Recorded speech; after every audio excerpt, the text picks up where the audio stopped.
Olá, meninos. Vamos seguir com as nossas aulas aí de unidades de conservação. Na última aula a gente viu tudo sobre as unidades de conservação de proteção integral. Só lembrando, né, unidades de proteção integral são aquelas que permitem apenas o uso indireto dos recursos naturais contidos nela, né? Recursos indiretos são todos aqueles que não envolvem nem consumo, nem coleta, nem dano, ou tampouco destruição dos recursos naturais presentes naquela área preservada. Hoje nós vamos trabalhar com a segunda grande categoria de unidades de conservação, que são as unidades de conservação de uso sustentável. Qual é a diferença da unidade de conservação de uso sustentável, pessoal? Ela permite o uso de alguns recursos naturais, recursos da área preservada de maneira direta, ou seja, ela permite que a gente possa usar os recursos, utilizar esses recursos, porém de maneira sustentável. Então, voltando lá nas primeiras aulas, o que é a definição de uso sustentável de recursos naturais? O uso sustentável de recursos naturais é quando há o consumo, a coleta, né? Ou até um dano provisório de um recurso natural, mas desde que ele não comprometa a existência daquele recurso a longo prazo. Então, você pode usar sem comprometer a sua existência no longo prazo.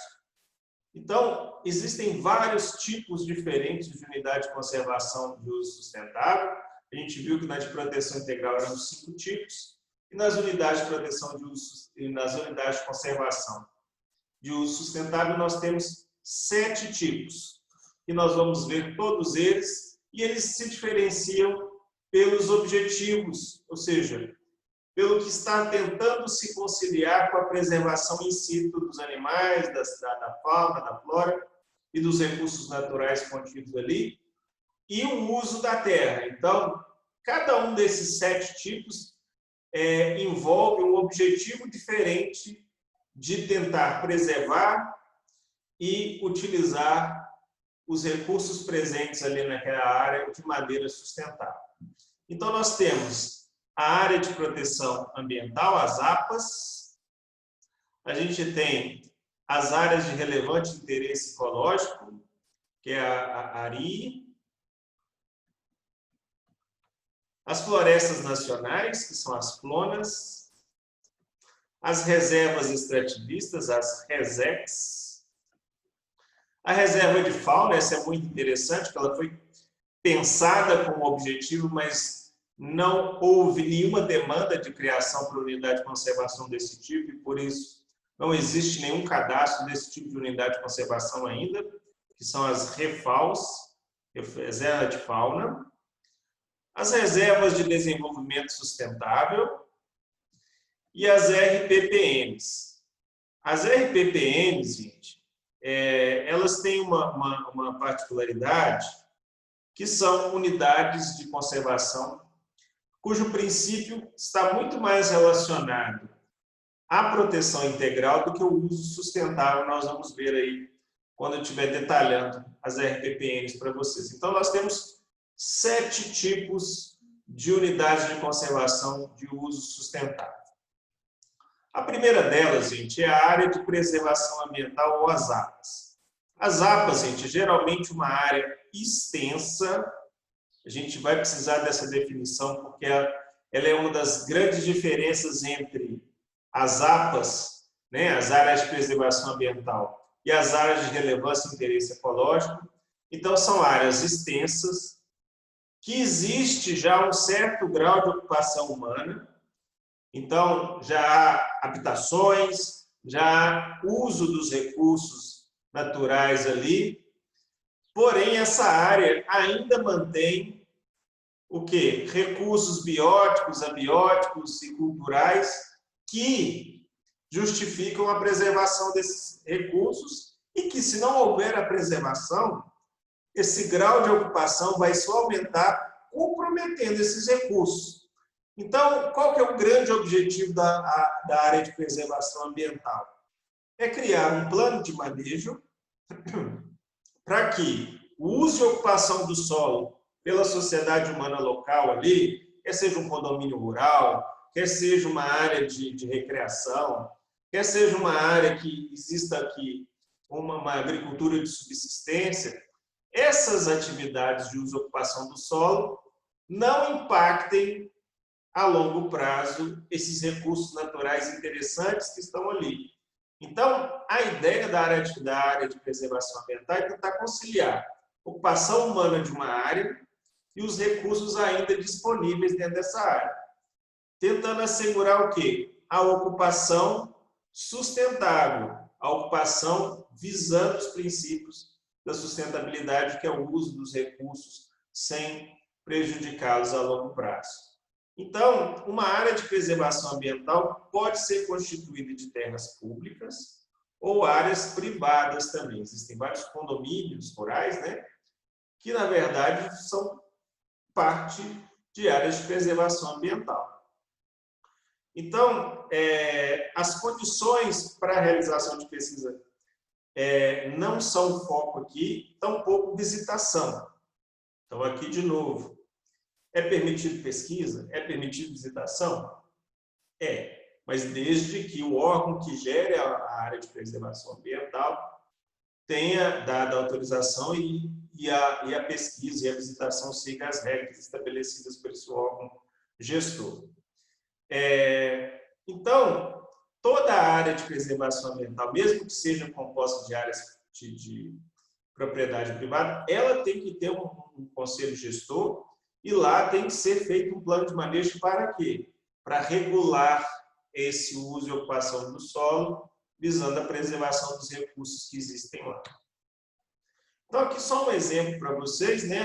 Uma APA, né? Uma área de preservação ambiental na região de Ouro Preto, que é extremamente ocupada por habitações humanas, por empreendimentos imobiliários, e nessa área existe uma área de interessante preservação de recursos naturais, tem cachoeiras, tem floresta nativa, e é muito explorada para visitação. Então, para regular o uso da área sem comprometer os recursos naturais presentes, foi criada a área de preservação ambiental, no qual criou-se regras para o uso dessa área, principalmente aqui para a visitação, para que não comprometa os recursos naturais presentes ali. Então, de maneira geral, as áreas de preservação ambiental, as APAs, elas sempre tendem a conciliar preservação de áreas grandes e o uso e ocupação do solo local por meio da sociedade humana. Ok? A segunda categoria de unidade de conservação de uso sustentável que nós vamos ver agora, gente, são as ARIAs, ou as áreas de relevância e interesse ecológico. O objetivo aqui é o mesmo da APA, tentar conciliar a preservação de recursos naturais presentes naquela área e uso e ocupação do solo pela sociedade local. A grande diferença aqui é o seguinte: a área é menor. E por ser menor, a pressão da sociedade, do uso e ocupação do solo pela sociedade local, acaba sendo maior. Por quê? Porque a área é menor, os recursos acabam se tornando mais vulneráveis, mais frágeis.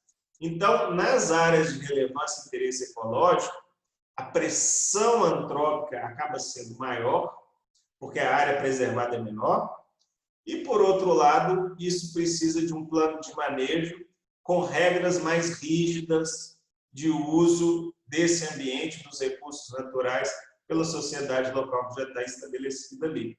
Então, por exemplo, uma área de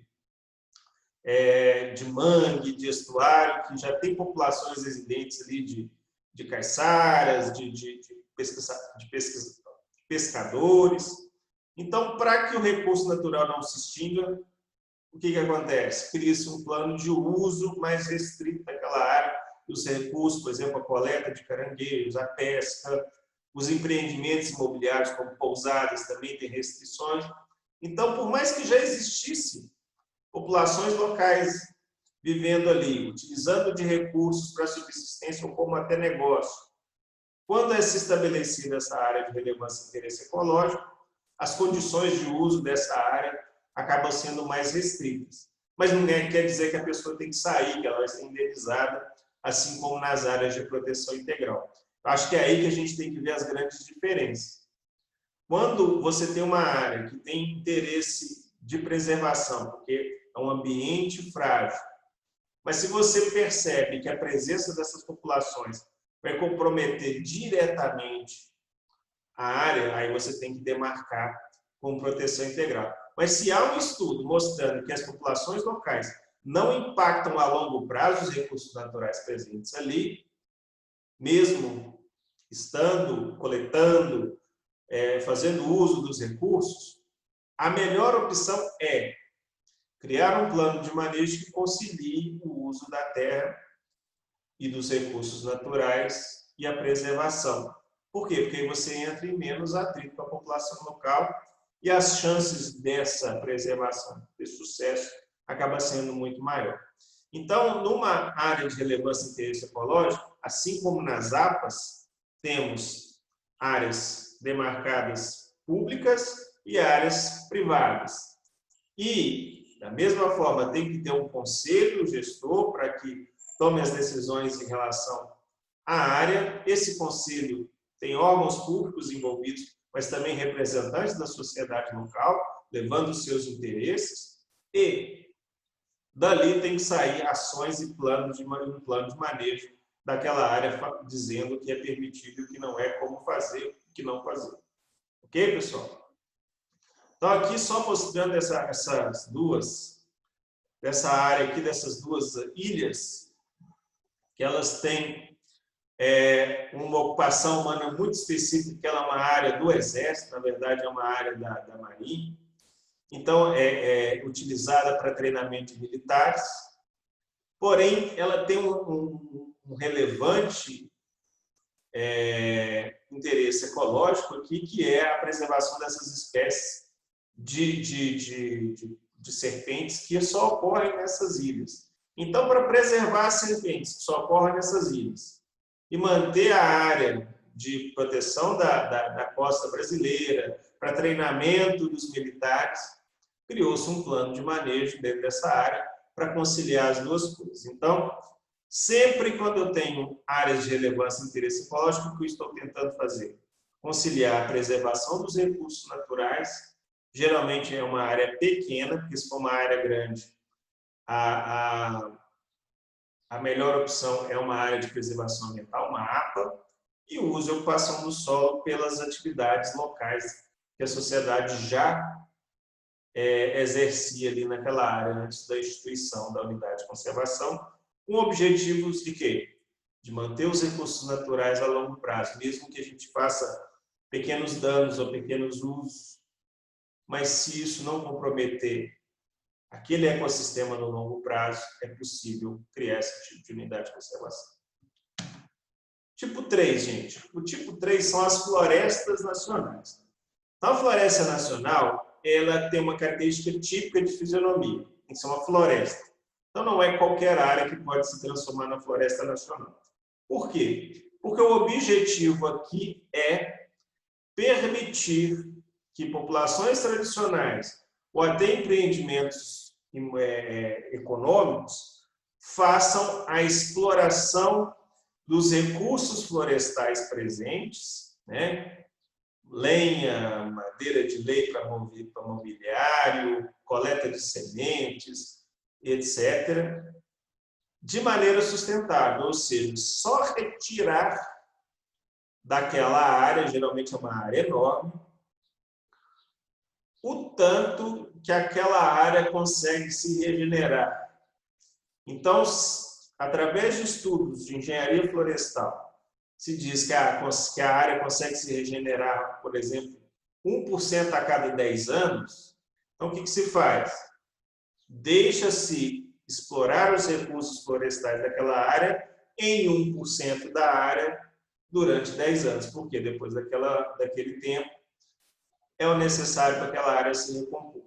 Então, a Floresta Nacional é de domínio público. Então, quem dá a concessão para a utilização dessa área, que geralmente é uma área pública, é uma área do governo, é o governo federal. Ela que vai fazer as licitações e regular todo o processo.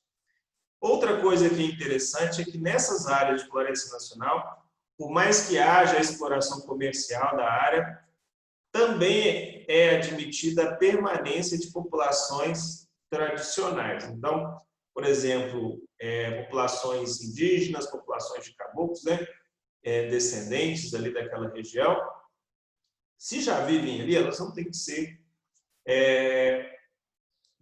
desalojadas, né, indenizadas pela saída delas dali, desde que elas não comprometam o objetivo final, que é a exploração florestal. Visitação pública é permitida, mas não é o alvo aqui, então provavelmente não vai ter estrutura para visitação. Pesquisas científicas na área da regeneração da floresta, etc., acaba sendo estimulada porque esse tipo de exploração comercial e sustentável da floresta é um laboratório muito interessante, né? Você observa como que o negócio se dá de maneira sustentável, então é permitida e incentivada a pesquisa nessas áreas. E, da mesma forma como qualquer unidade de conservação, deve existir um conselho para gerir a unidade, para decidir o que pode, o que não pode, como deve ser feito, o que não pode ser feito. Ok? Essas unidades são definidas pelo poder público, principalmente federal, mas também pode ser criada pelo Estado ou pelos municípios também. Então, aqui só mostrando como exemplo, né, gente, a exploração da flora do Jamari em Roraima. Então, uma área enorme e que prevê 3 áreas de exploração, que a gente chama de UMF 1, 2 e 3. Então, essas unidades de exploração prevê um ciclo de corte de área dessas áreas de 25 anos. Então, o que a área foi prevista? Divide-se a área em 25 lotes e a cada ano você deixa explorar um lote, de maneira que depois de 25 anos você vai um lote no primeiro ano, outro lote no segundo, outro lote no terceiro. Quando você chega no 25º lote, o primeiro já está regenerado. E assim por diante, você começa o ciclo de novo. Então, essa área está em constante regeneração. Então, você permite a exploração do recurso natural e respeita a capacidade de regeneração da floresta. Então, a tendência aqui é o quê? É que você concilie preservação com a exploração dos recursos florestais. Ok, pessoal? 4. Na 4 é a reserva extrativista. A reserva extrativista ela tem como objetivo conciliar 3 coisas. A preservação dos recursos naturais presentes ali, permitir a permanência de populações tradicionais no local onde essas áreas foram demarcadas e que essas populações tradicionais sejam incentivadas que elas usem do extrativismo de maneira sustentável. Extrativismo ali é o quê? É o uso dos recursos naturais presentes ali, sem comprometer os ecossistemas. Inclusive, é permitido até um pouco de agricultura e pecuária de subsistência por parte dessas populações tradicionais, desde que não comprometam o ecossistema nativo daquela localidade. Então, a reserva extrativista é de domínio público, né, com o uso concedido às populações locais que são tratadas como extrativistas, ou seja, elas vão utilizar os recursos presentes ali, como coleta de frutos, pesca, etc. A reserva, por mais que tenha populações locais, ela precisa de um conselho gestor. Esse conselho tem membros do ICMBio, mas também tem membros da comunidade tradicional local. A visitação é permitida, porém ela tem que ser compatível com a realidade local. Então, desde que não interfira nas atividades desenvolvidas pelas comunidades locais ali, a visitação é permitida. Pesquisa científica é permitida e incentivada para quê? Para que se consolide o sucesso ou o fracasso das estratégias locais propostas, né? Você pode permitir o extrativismo, permite um pouco de pecuária, agricultura e de subsistência, mas quais são os impactos? Espera-se que não tenha, mas se tiver pesquisas científicas para comprovar isso, melhor ainda. Assim como qualquer unidade de conservação precisa de um plano de manejo que é aprovado pelo Conselho para que não haja conflitos nem desentendimentos sobre como usar aquela área. E aí você pode fazer a exploração da área, inclusive permitindo a exploração de recursos madeireiros, mas de maneira sustentável, apesar de não ser o foco aqui. Então, a reserva extrativista não necessariamente precisa ser uma área com grande valor para a extração de madeira, né? E nem por isso, às vezes, a extração de madeira é até possível, mas compromete o ecossistema. Então, as unidades de conservação voltadas para a exploração de recursos florestais, madeiras, etc., são as FLONAS. Aqui, o objetivo é o extrativismo e, principalmente, utilizado pela subsistência das populações tradicionais locais. Então, a tendência aqui é o quê? É conciliar a preservação do recurso natural presente naquela área, permitir o extrativismo como forma de manutenção das populações tradicionais locais. Por que é importante, gente, a gente manter as populações tradicionais ali? Quando eu falo populações tradicionais, você já deve ter visto isso nas aulas de geografia humana, são populações que viveram numa área a vida inteira e que culturalmente estão muito ligadas a ela. E que se eu tirá-las dali, elas terão dificuldade em se adaptar a outros locais, né? Como, por exemplo, se eu tenho uma população, uma vila de pessoas que vivem naquela área a vida inteira, se eu tiro elas dali para criar uma unidade, por exemplo, de proteção integral, indenizo essas pessoas e elas acabam mudando para a cidade, elas vão ter uma dificuldade de adaptação enorme, porque culturalmente é muito diferente. Então, pode ser que essas pessoas se marginalizem por não saber explorar os recursos que receberam, acabam não se adaptando culturalmente ao ambiente urbano.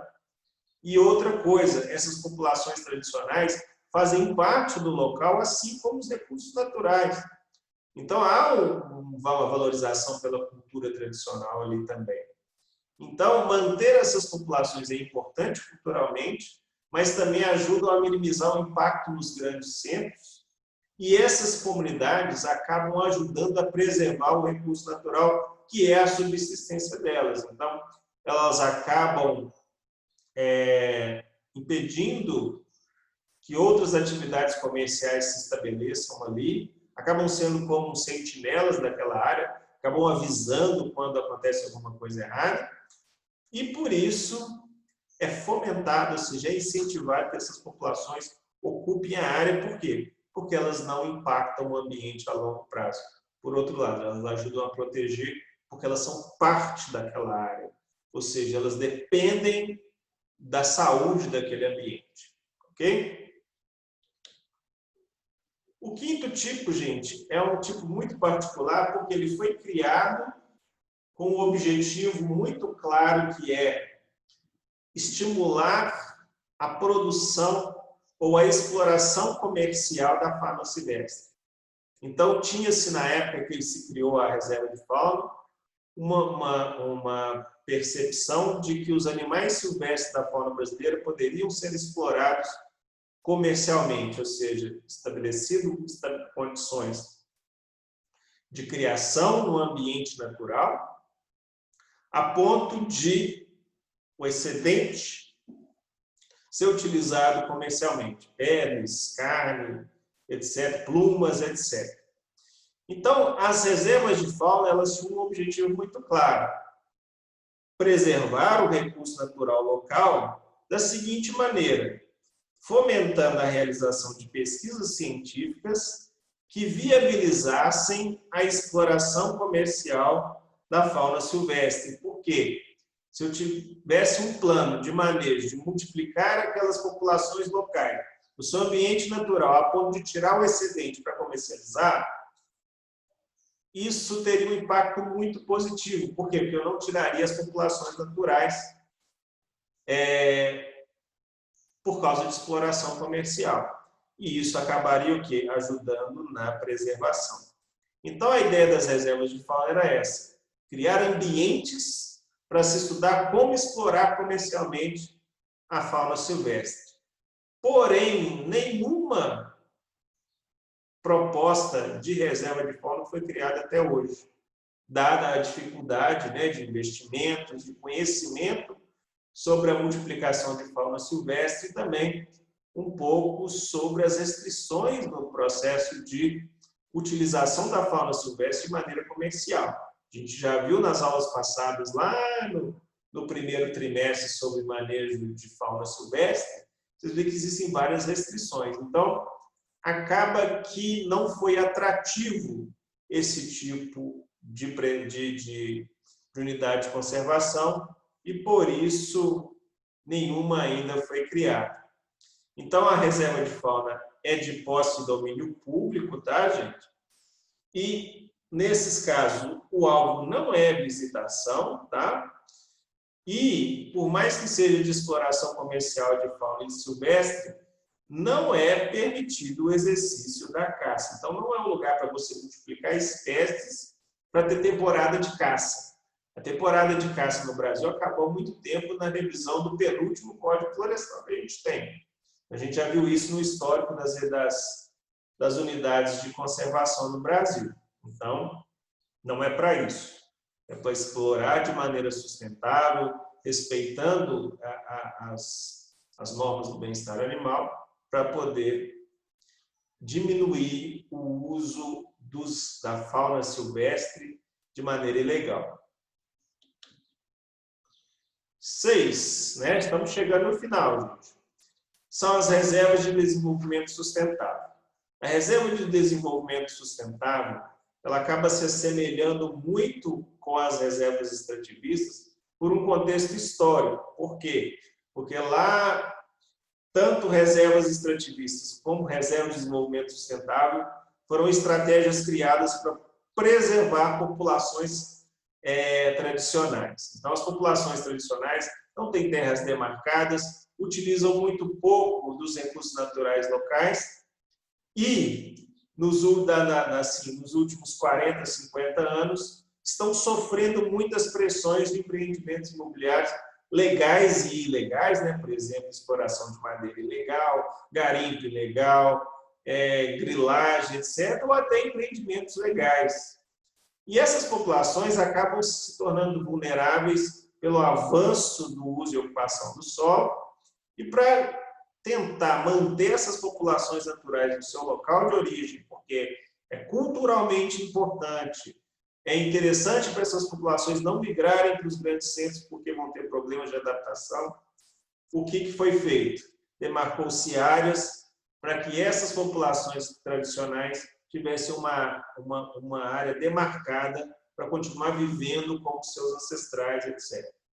Então, a ideia aqui, gente, é a preservação dos recursos naturais, mas mais do que isso, a manutenção de populações naturais que não fazem um uso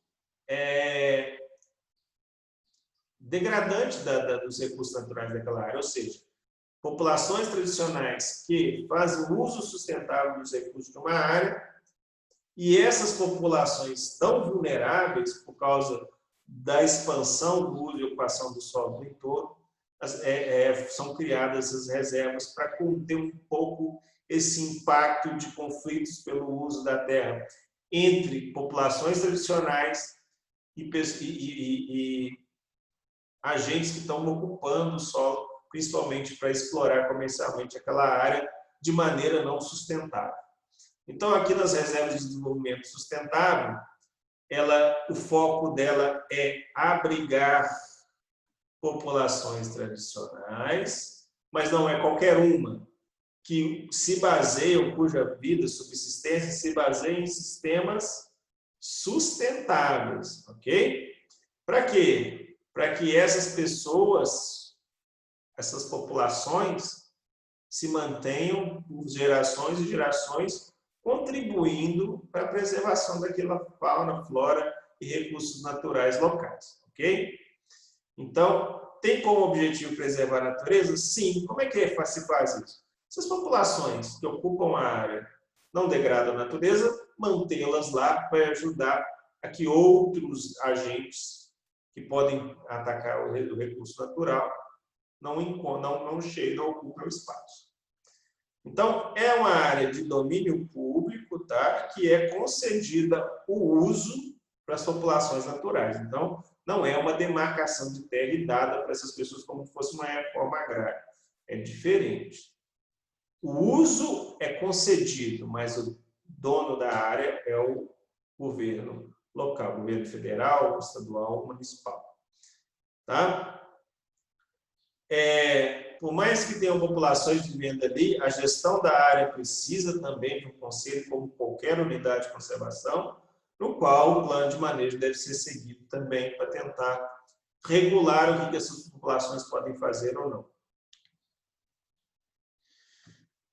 Então, é permitida e incentivada a visitação, né, para fomentar o turismo nessas áreas, para ajudar essas populações tradicionais. Pesquisa científica também é importante.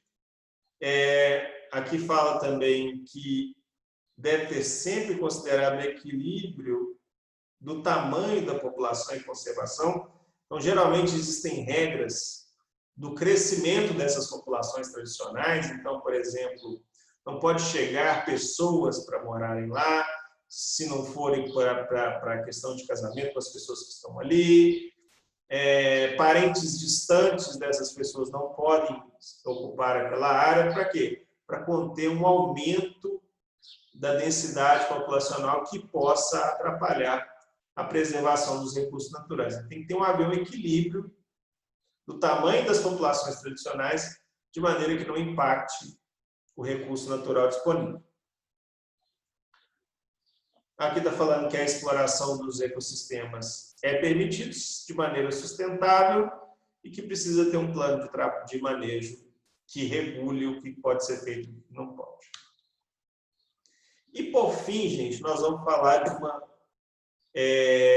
unidade de conservação, um tipo de unidade de conservação que está enquadrado dentro da JUSE sustentável, porém, o uso dela é similar às de proteção integral, ou seja, é uma unidade de conservação que só permite o uso indireto dos recursos. Então, a reserva particular do patrimônio natural é a única dentro do JUSE sustentável que só permite o uso indireto dos recursos naturais presentes. Ok? Então, por que ela não está na categoria lá de proteção integral? Porque aqui é um caso específico onde a área pode ser, geralmente ela advém do quê? Da iniciativa privada, da iniciativa pessoal, às vezes. Então, uma empresa tentando fazer uma conciliação do ajustamento de conduta ou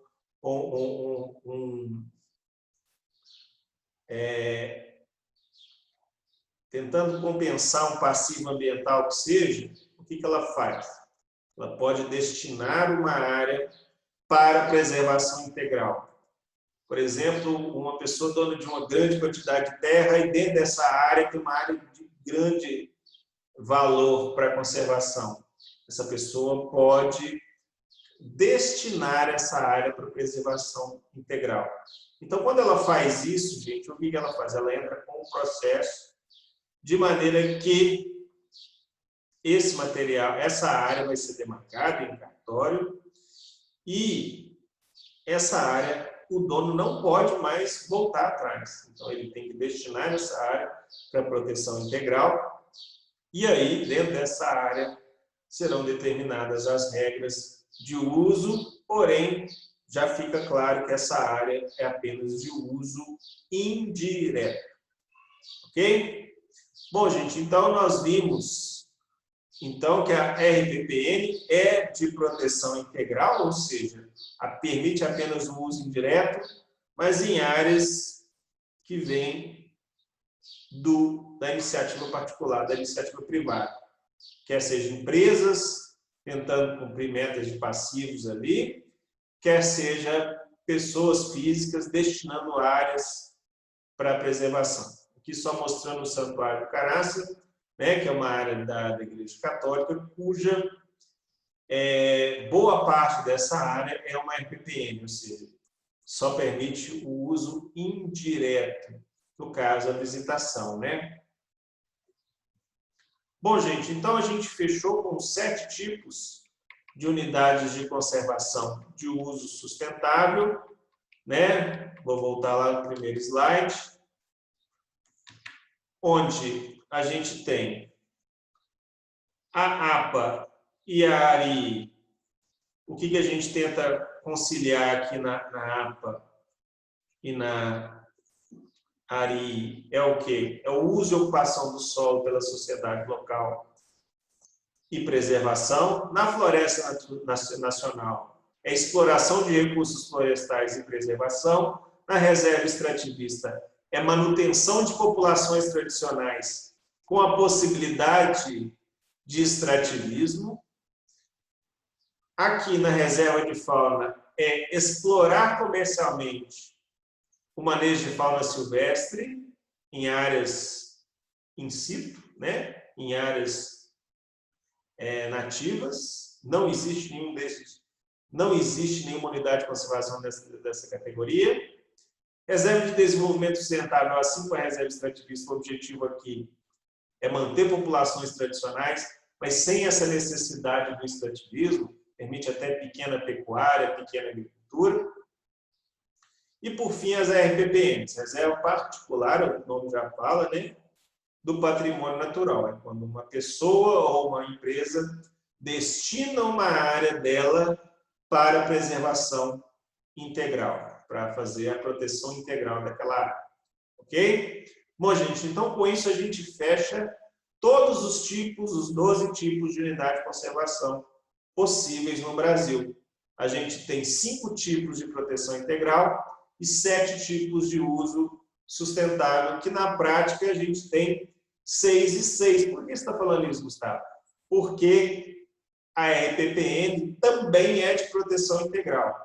Então, se a gente está pensando em unidade de conservação, cujo objetivo é apenas o uso indireto dos recursos presentes ali, temos 6. As 5 classificadas lá como proteção integral, mais a RPPN. E depois nós temos mais 6 que são possíveis o uso de alguns, não todos, né, gente? Não vamos ser leviano que todos os recursos podem ser utilizados, apenas o uso sustentável dos recursos possíveis de serem explorados de maneira sustentável dentro daquelas áreas. E se a gente for considerar ainda que a reserva de fauna não tem nenhuma, no fim a gente tem na prática apenas 5 tipos de uso sustentável e na prática 6 de proteção integral. Então, se a gente for olhar ao pé da letra, ao pé da lei, são 5 de proteção e 7 de uso sustentável. Na prática, o que a gente tem? São 6 de proteção integral e 5 de uso sustentável. Por quê? Porque a RPPN não é de uso sustentável e reserva de fauna não tem nenhum. Ok, gente? Fechamos esse assunto aqui. Na próxima aula, nós vamos trabalhar os possíveis conflitos de uso da terra quando são implementadas as unidades de conservação. Ok, pessoal? Eu encontro vocês na próxima aula. Abraço!